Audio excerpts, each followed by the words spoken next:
So this lecture continues our discussion of developmental criminological theories or life course criminology. This lecture covers Sampson and Laub's age-graded theory of social control. So sometimes discussion of the age-graded theory of social control is written by Sampson and Laub or Laub and Sampson. Now remember how in the APA discussion around authorship that first author, second author means something. Because Sampson and Laub work really closely together, they were kind enough to switch off who was first author in some of their works and who was second author in other works. So I'm going to use Sampson and Laub and Sampson interchangeably because some of their works that now I'm going to summarize here have Sampson and Laub as author and the other ones have Laub and Sampson. So Sampson and Laub's theory borrows heavily from Travis Hershey's social bond theory or social control theory. If you remember, Hershey identified those 4 bonds: attachment, commitment, involvement, and belief. Sampson and Laub argue that, in fact, these social bonds can explain the onset of offending, the persistence of offending, and desistance in offending. And this is the same for violent crime and non-violent crime. Again, they are continuity and change theorists because they argue that social bonds can happen at any point in someone's life and cause a shift in offending behaviors. So when we look at the age crime curve, Sampson and Laub describe these lines of development as trajectories. That this line of development over the life course is a trajectory. They also argue that each of these shifts in that trajectory are called turning points. They describe how turning points are the result of transitions, so significant life events. So getting married, graduating from college, graduating even from high school, having a baby, all of those are considered life events. So the presence of social bonds can cause turning points in one's trajectory. These social bonds increase social capital, if you remember what that was, it's the networks in our lives, and lead to desistance. But these social bonds will only cause a turning point if the bond is reciprocal, if it is salient, and if it is meaningful. In other words, a reciprocal bond is when the employer invests in the employee and the employee invests in the employer.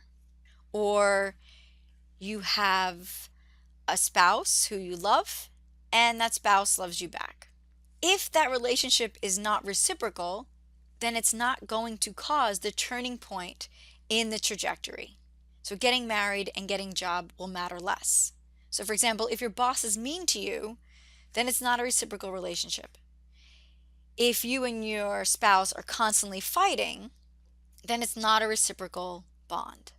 The bond also must be salient and meaningful. Salient means important. So it must be an important bond for you. You also must find meaning in this bond. So when the bond is reciprocal, salient, and meaningful, this will cause a turning point in that trajectory and lead to conformity. So as offenders get married, as they get jobs, their social bonds will control them from future offending. Their daily routines will change. They will even have new identities. They will see themselves as parents or spouses. And this provides significant social support that affects the trajectory of offending. The bonds that have been found to be the most valuable in reducing offending has been marriage, employment, and military service. These 3 bonds seem to shift the trajectory and promote desistance more so than other bonds.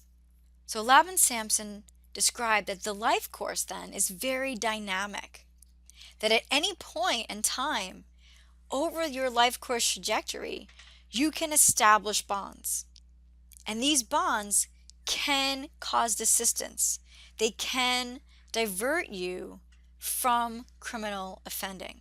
So if we go back to the age crime curve, Sampson and Laub would argue that this dip in offending has to do with prevalence, that more people around the late 20s are getting more bonds. They are getting married, they're getting jobs, and this is causing desistance to happen.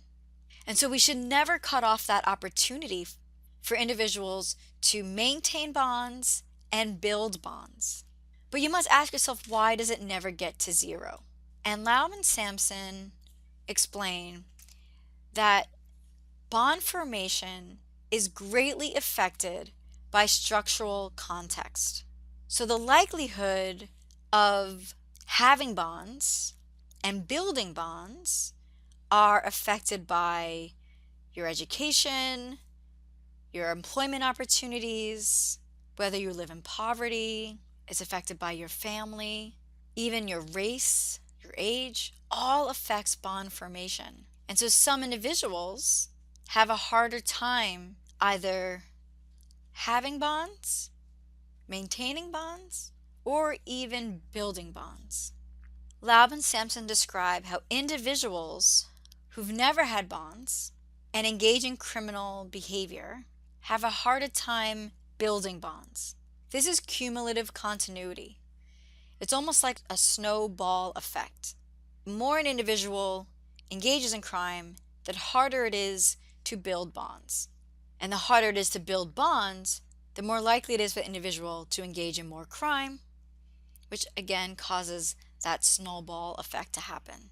So incarceration then is actually harmful to maintenance of bonds and the formation of bonds.